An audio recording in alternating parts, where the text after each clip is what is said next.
Everyone, this is Colleen with Speaking of Spirits, and I'm here with my good friends, Haywire and Gina. Hey. Hello. Well, we all know Haywire is Kate on Speaking of Spirits. I know, I was like, that's an interesting name you've given me. Oh, wait, it wasn't me. Yeah.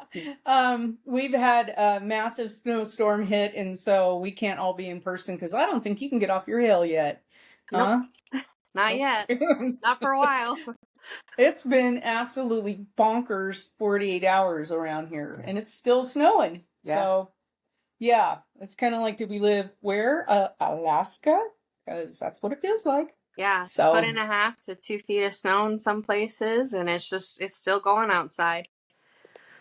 I guess we can't complain because I think the Sierras got pounded with like 12 feet of snow or something like that, 5 feet in a day in certain areas. So, I guess, yeah. Well, my son drives tow truck, and tow trucks were getting stuck yesterday, having to call other tow trucks to get them out. And he said there were places it was over 5 foot tall drifts of snow that people were into.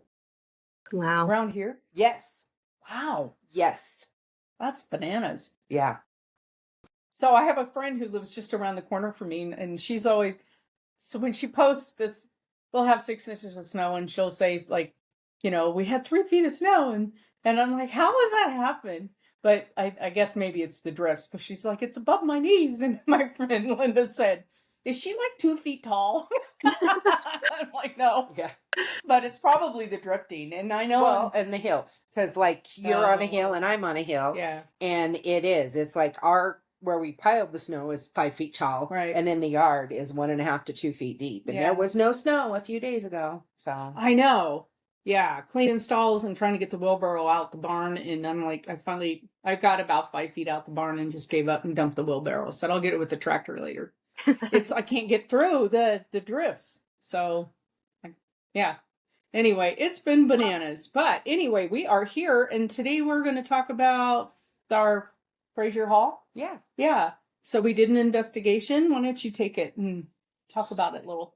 This was our final night of the class. Colleen was teaching in the community ed program at Idaho State, and we got to go and investigate one of the more haunted, not that there's not a million haunted places on campus, but one of the more renowned haunted buildings on the campus, and it's Frazer Hall Auditorium, and they have classrooms, and it was much bigger than what I had thought. Me with too. the other floors. I hadn't realized they had so many classrooms and different things like that.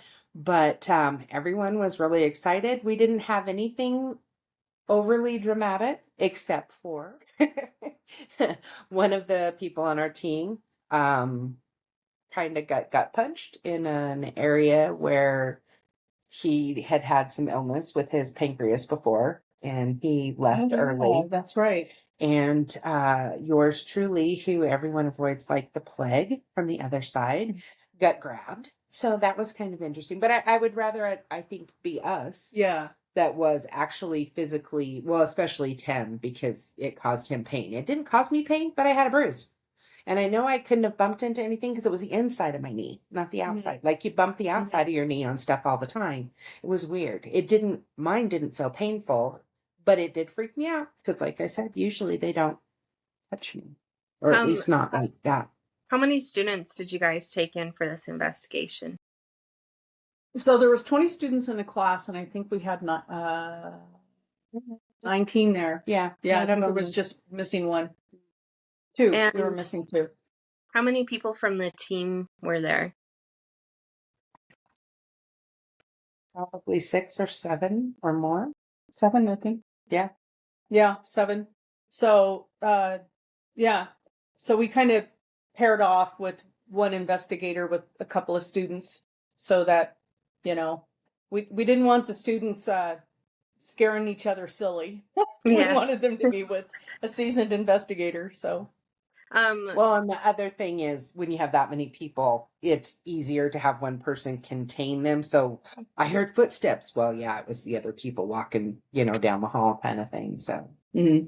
Yeah, how do you prepare people who have never been on an investigation? I know you guys did a 6-week course, but is there any advice you give to people before they walk in, either about like don't get yourselves like, I don't know. I think I would psych myself out a little bit, right? On my first investigation, every noise I hear, I'm like, oh, that's definitely it. So what do you guys do to prepare new people? Well, we had the class, so the whole 6 weeks is basically preparing them for all kinds of paranormal. We talked about all kinds of things paranormal to kind of lead them into the investigation. So by the time the night comes along, we've talked to them, we've shown them our videos, we've talked about different scenarios, the kind of do's and don'ts.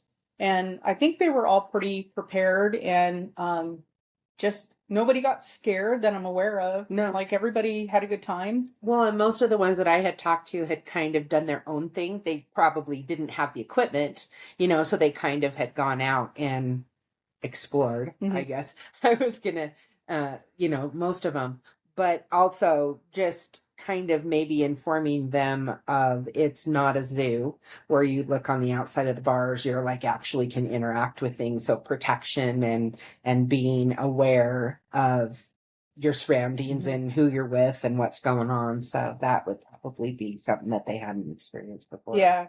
And also, so before the investigation, I cleared the building to make sure that there wasn't anybody in the building that shouldn't be in the building. And then we had campus security that had gone cool. through and the building. And even though and they were just a phone call away if we had an issue or somebody walked in on us that shouldn't be there. But we had, I think it was 4 floors, wasn't it? Yeah, it was the basement, the main where the stage is, and then 2 above it. So Yeah. there was 4 floors. 4 floors. So it's a big building, but we had a lot of people. Mm-hmm. But we were able to contain groups and like rotate around every 20 or 30 minutes or so to a different spot so that everybody could experience every part of the building. Did it worked any well. floor have more activity than the other? Like,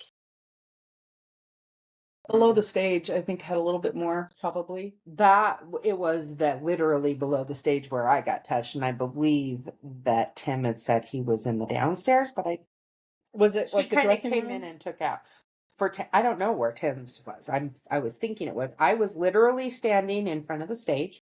We were pretty much done for the day, and there was like this little wood lip, like people were sitting on it before, that kind of went around the front under the stage, and there was a curtain back behind it. So we had done one of the students had connected, he felt, with the dowsing rods to someone who had not crossed. And so I went down to help try to make them able to cross, which supposedly turned out great. So we'd all just been down under this stage, which you cannot stand up. It's not tall enough that you can stand up. And there's like an area where that little lip isn't, so you can go in and out. And I'd come out and I was just to the one side of it. And we were standing there talking, and I had put my foot up on the lip and was kind of leaning forward on the stage, and something grabbed. I remember you said that. Yeah, something grabbed the top of my leg, and Yeah. I don't know if they pulled down or when they grabbed me, I pulled back, but I felt it like if this was my knee, it came down like this.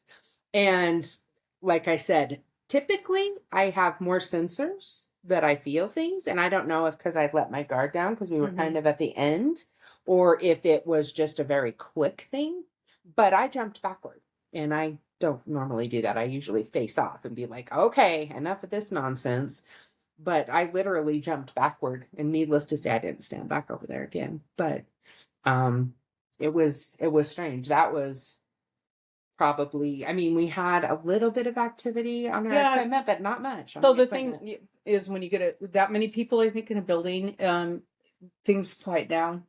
mm-hmm. Or if we went in there with just 6 people on our team and do what we normally do, we would have had a ton more activity. But I think it overwhelms the building when you get that many people. Yeah. But even though every team had something happen. Yeah. Oh, Could have been little, but every team, we got Polaroids, and we got 3 Polaroids of something. Yeah. Well, and there like orbs were or No, images. images, things, something. Yeah, something. Something. Yeah. Yeah. It wasn't like crisp clear like our picture, No. but there was a shape.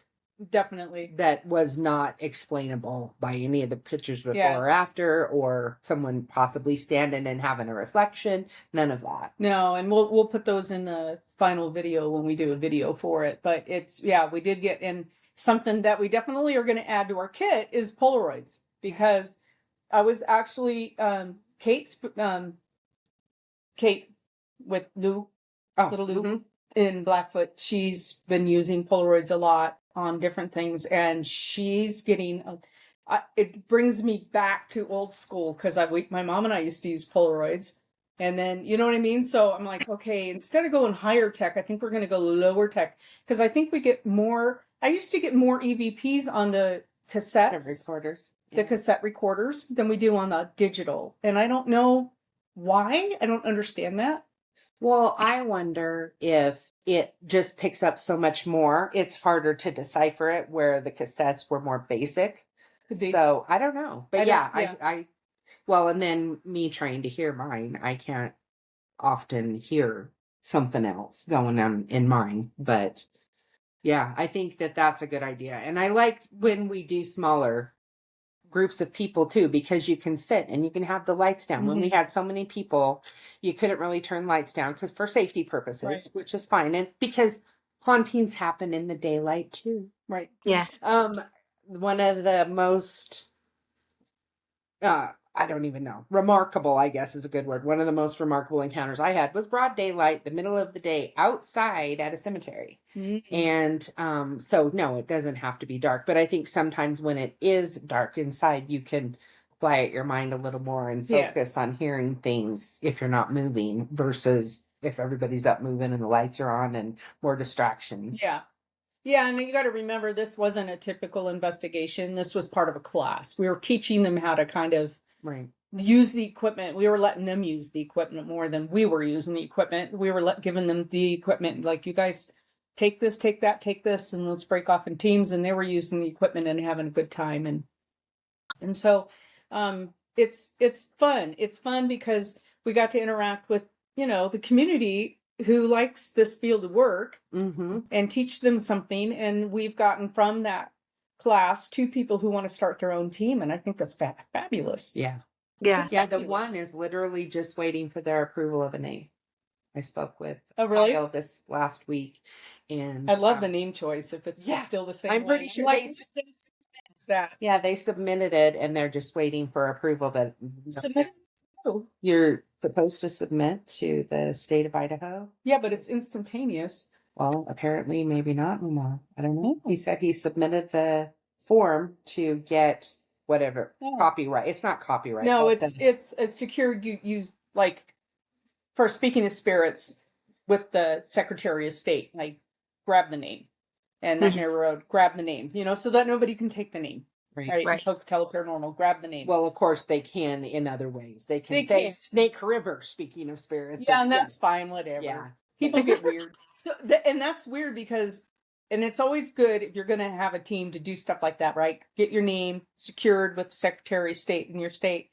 Because this is when the Sacramento Kings, this is going back some years now, but when they were moving from Kansas City, I think they were the Kansas City Kings or something like that.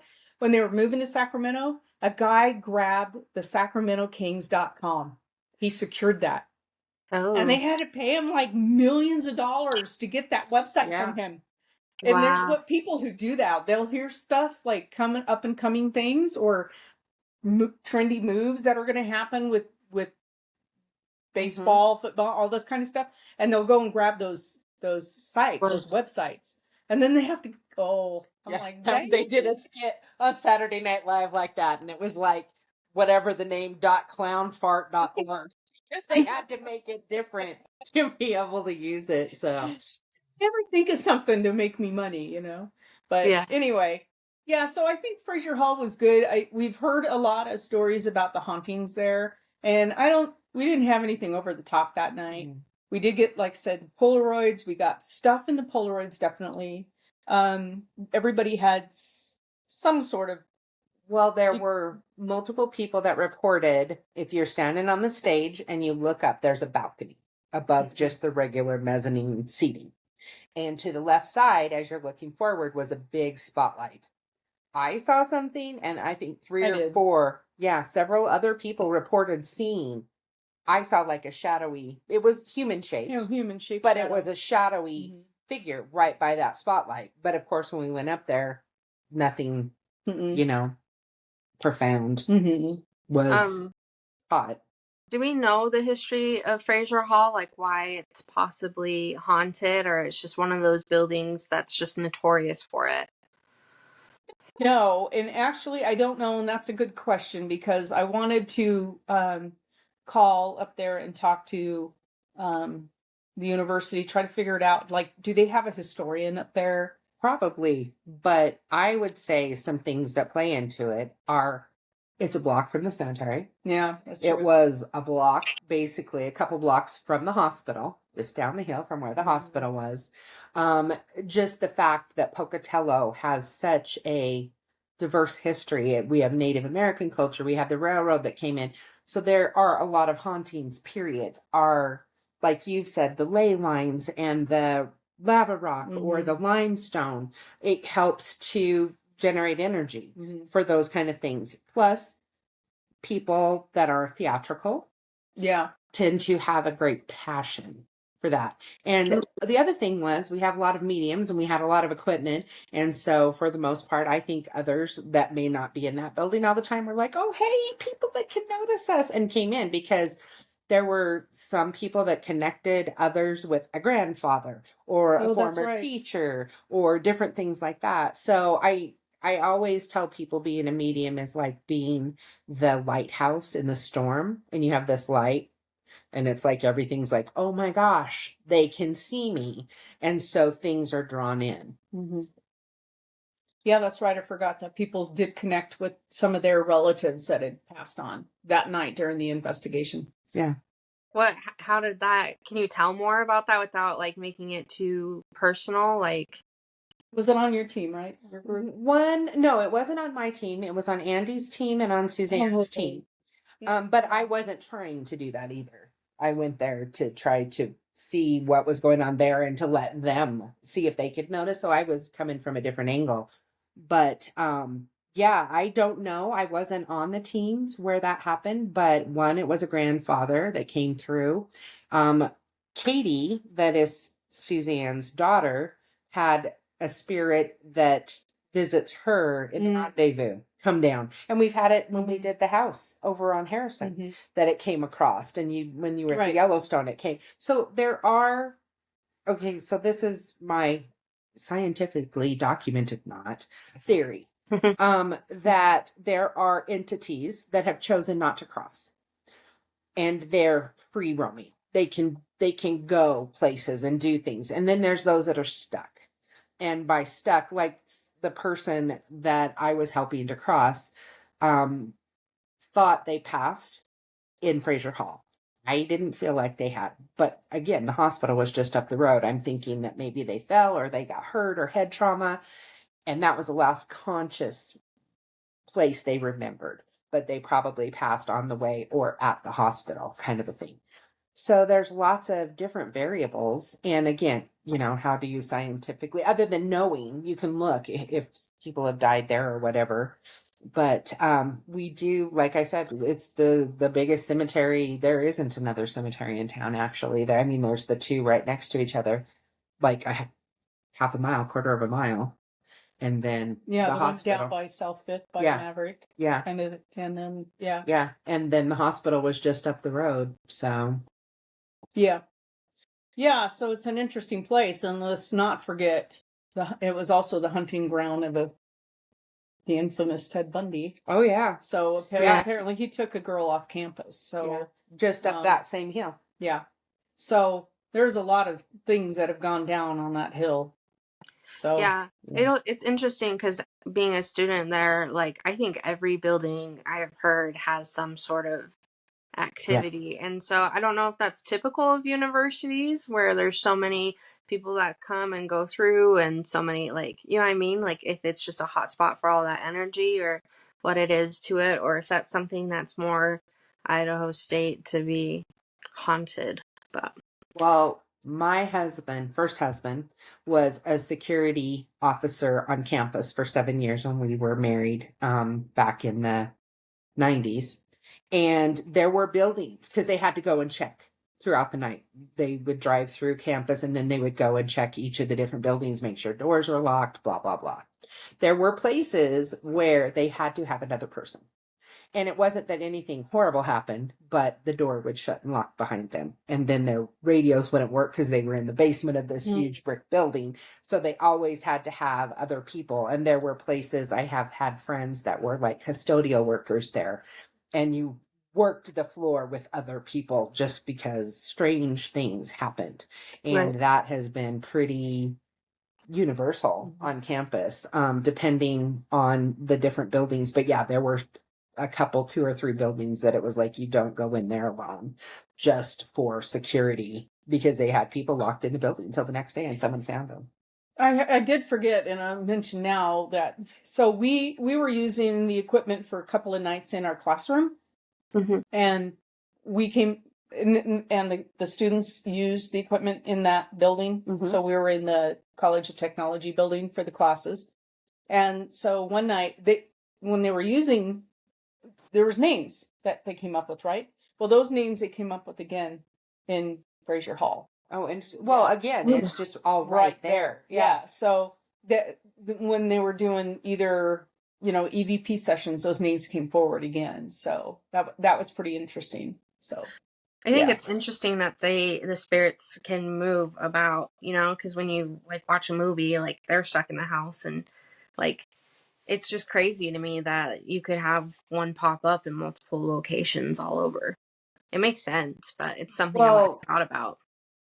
one of the things, this is my way I describe things. So we have spirits that are like maybe a loved one or a friend that's passed and they've crossed and they come and visit us.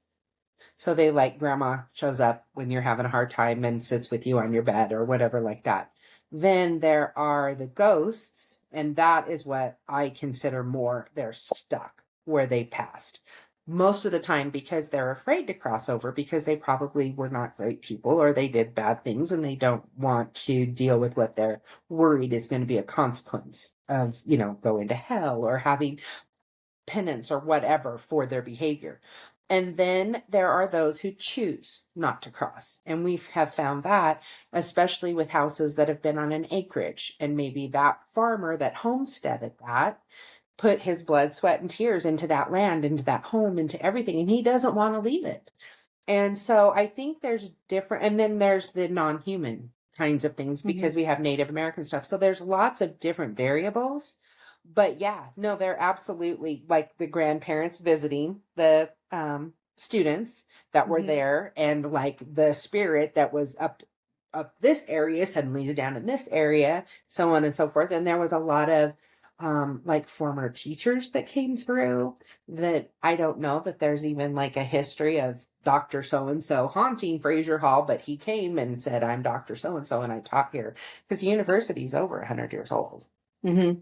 Yeah. So, Yeah, and I think anywhere where you have something like a university where you have people who've taught there for a long time or worked there for a long time, they just like anywhere else where you have somebody who's maybe put their blood, sweat, and tears, like you said, into a passion of their work, they're going to stick around.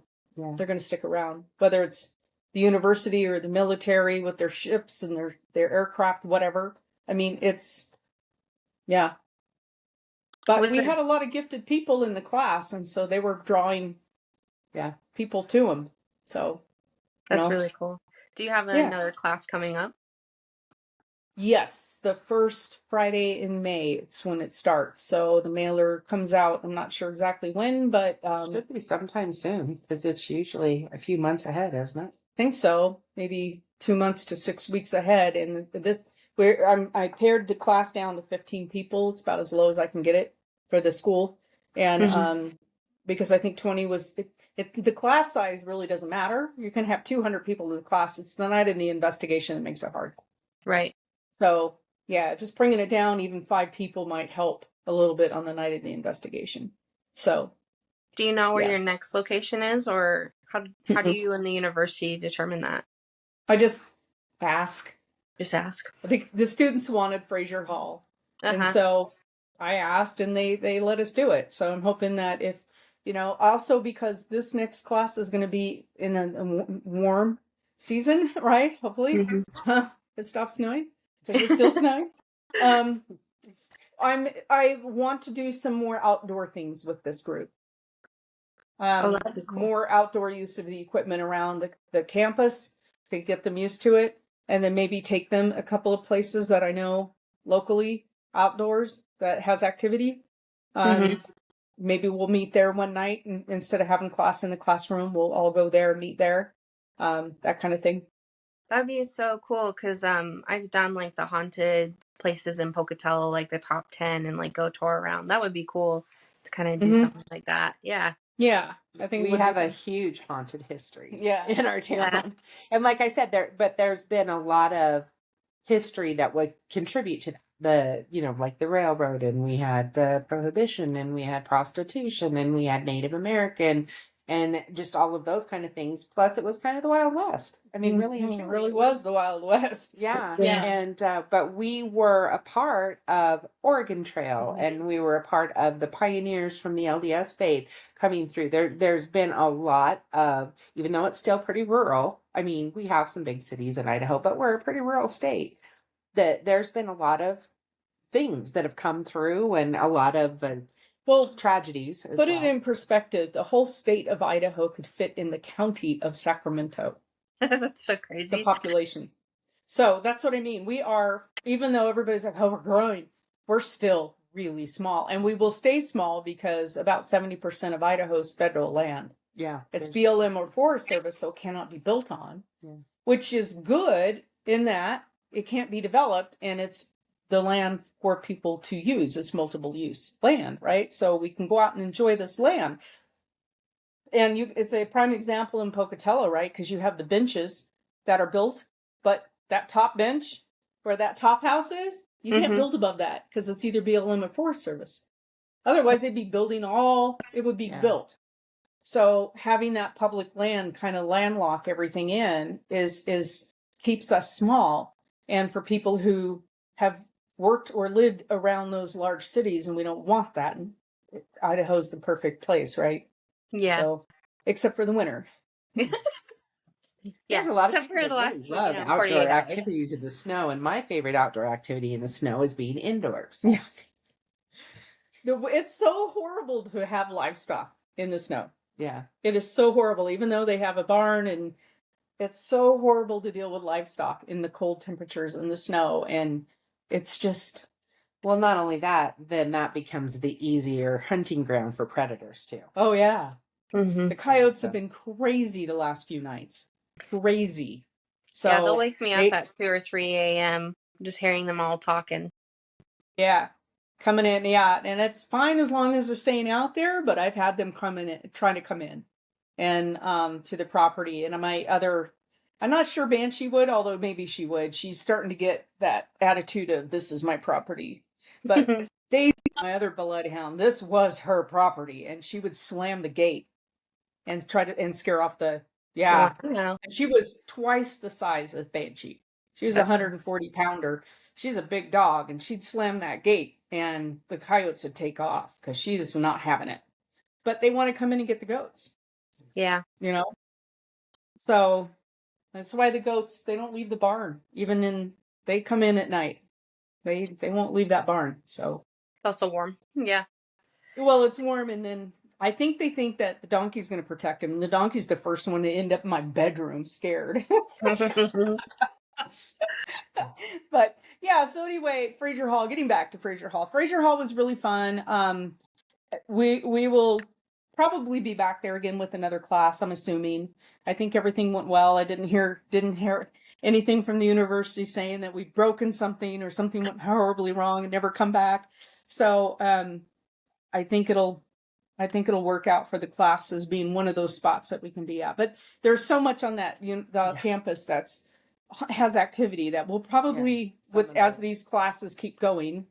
I think it would be more fun to hit the different ones. Yeah, I want to keep hitting the different ones and different locations, and then find out for ourselves what's the really hot spots. Because I really thought Fraser Hall would be a little more on, but I Mhm. think it has a lot to do with how many people. Right. So, yeah. Well, and it was a bad storm. I mean, there's all kinds Oh, it of was a bad factors storm that that night play too. into things. Yeah, you took a nosedive because of the ice. Oh God, that's right. Yeah, I'm still. Well, a hand dive, I guess. Yeah. It was just a solid sheet of black ice when we came outside that night after the investigation. It looked like it was rainy. Yeah. Oh no, it was not No. wet. Yeah. It It was was shiny, but it was not wet. shiny. It was shiny slip. Yeah, it was really, really slippery that night. So, But yeah. yeah, a lot of the buildings are right around that quad.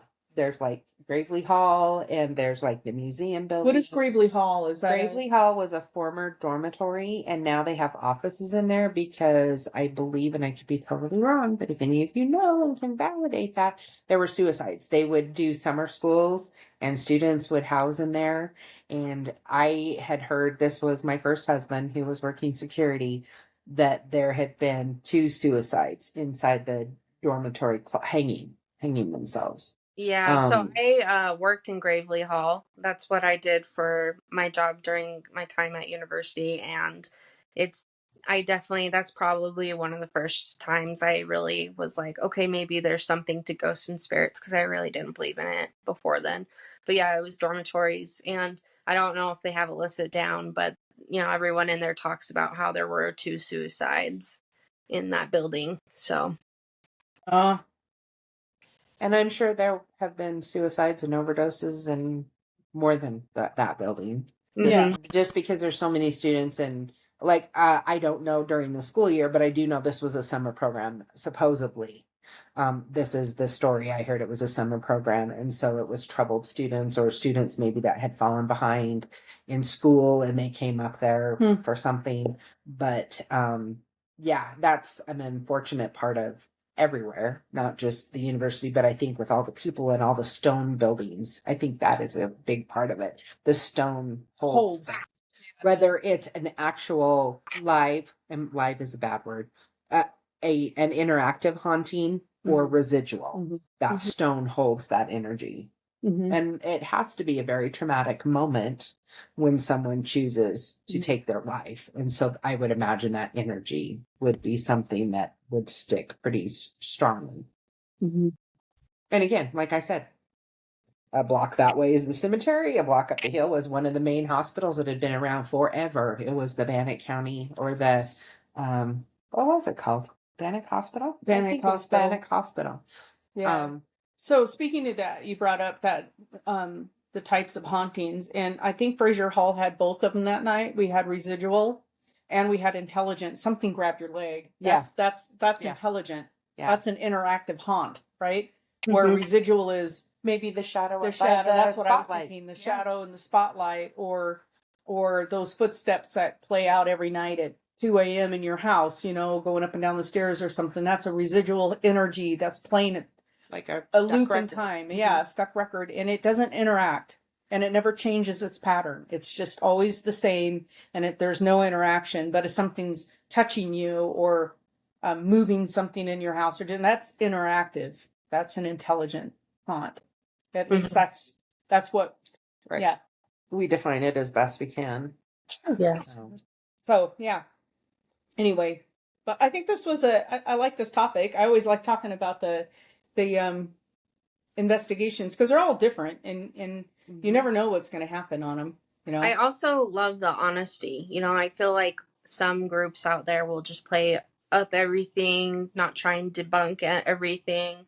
And I like that from you guys. You'll just say you won't make it out to be like something crazy that it wasn't. You'll be like, yeah, there was some activity. Like this is what we found to work, what didn't. Like I really enjoy that from you guys. So. Well, one of the people that was in my group, I had 3 people in my group, were very skeptical. And one of the things that he said is, I don't know if I trust this equipment. And I said, if it makes you feel better, I don't either. It's like, because there are times when I physically sense energy, I sense something, I hear something, I see it, but usually it's the goosebumps and the hair standing on end, and the machines and the equipment are like dead silent. We did debunk that night. We did. And it was a couple. Okay, so one lady had a thermal, not a thermal camera. It was a like a, it wasn't thermal. It was The one that did the the little red, the Colleen, what is wrong with you today? So we were using an ILS, okay, an app that does an ILS, and the ILS will show you human shaped stuff, right? Mhm. Like if a human's forming, or and I've used it in my house where my dad stands, and it showed him a couple of times. But it'll also show a lamp as being a human, so you got to watch it because it'll try to make a human shape out of stuff. Okay, Right. so we were using an ILS, and then one of the students had a it wasn't a thermal, but it was like a it was a certain lens, so that she was scanning, and as those two beams crossed in the one with the lens, not the ILS, but as the lens came over the ILS, it was doing lights everywhere, so it looked like just scatters of lights, like fireflies dancing all around. And we're like, what the heck? And we thought, what is that? And we kept, is that something trying to manifest? And it took us a while to figure out it was the beams crossing, like in Ghostbusters. Don't cross the beams, because they were interacting with each other. Well, you could very easily take that and run with it and say that was activity, but we figured it out, and then we kept doing it over and over again, and we're like, yeah, that's okay, that's those two pieces of equipment don't work well together. And then we were in one of the classrooms, and there was a podium, and there was a sign, an ISU emblem on the podium, and the ILS kept trying to make a human, because I think it saw that sign as like a t-shirt. Oh. And so it kept showing the podium as a person. And we're like, what is going on? And so we turned the podium sideways so the emblem was gone, and it stopped. There was no more person. Yeah. Oh, interesting. Although there was a person that kept shooting up in the corner of that room. And so that was something manifesting there, but it wouldn't stay. And as you would expect, it wouldn't stay still, it kept moving around and shifting around. And so the ILS couldn't track it real well, but we were able to debunk the podium. Yeah. So I like being able to debunk, because you can't, you have to try to figure it out, because the equipment is not, like you said, it's No, not, it's not infallible. But yeah, there would be times the equipment's going crazy and I'm like, I feel nothing. I am not hearing anything. I'm not sensing. So yeah, when I told him, I said, I don't trust the equipment half the time. So, but that's because I've had to learn what I feel when something's near or something's trying to communicate with me. But yeah. does that mean I'm infallible? No. Yeah. So, I mean, if nothing else, at least teaching the class that portion, if they are going forward and they're going to investigate how to debunk stuff and how to reason out things, like, is it your cell phone making something going off? Or that was just happenstance where we didn't even know that. And it wasn't like they were looking at each other. The equipment wasn't, they were looking at the same wall, but Mhm. those two beams of light interacted with each other and made something happen. And yeah, so that was interesting. So, but is that Fergus? Anyway, the things that go on in this house, usually it's dog farts. Just saying. So, but yeah, Fraser Hall. So I hope if you're on campus and you have had any activity at Fraser Hall, drop us a line. You can hit us up on Pocatello Paranormal Research on Facebook and send us a message, because I'd love to hear more stories about Fraser Hall, the hauntings there, because I really don't have any background with it. I didn't know. I've just heard Fraser Hall's really haunted, but I don't know what kind of hauntings have gone on in there. Plus, that's what you want to do going into investigation. You don't want to have this already set idea of what's happening Right. inside. Yeah, and some of the students sure did, but I didn't know any of it, so I Yeah. didn't. Yeah, but maybe too, because they keep hearing about, oh, it's really haunted. Nobody really knows what it is, because we've all heard it's haunted, but nobody really knows. So yeah. So pretty cool. Well, thanks everybody for joining us on this episode. We hope you enjoyed it, and catch us next time. Bye. Bye.